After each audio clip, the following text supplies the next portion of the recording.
Jane. Huwag nga ganyan ka.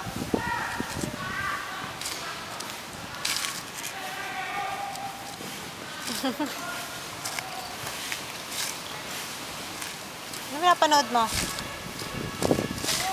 Yung basketball. Basketball? Ano si Lolo? Ayun. Saan? Yun si Lolo nasa may siso. Ano ginagawa niya doon? Kapapamutay sa akin.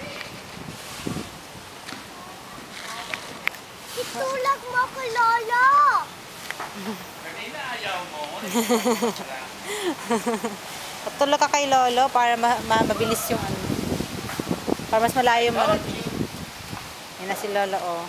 Tulak ka niya. Saya-saya. Sarap-sarap.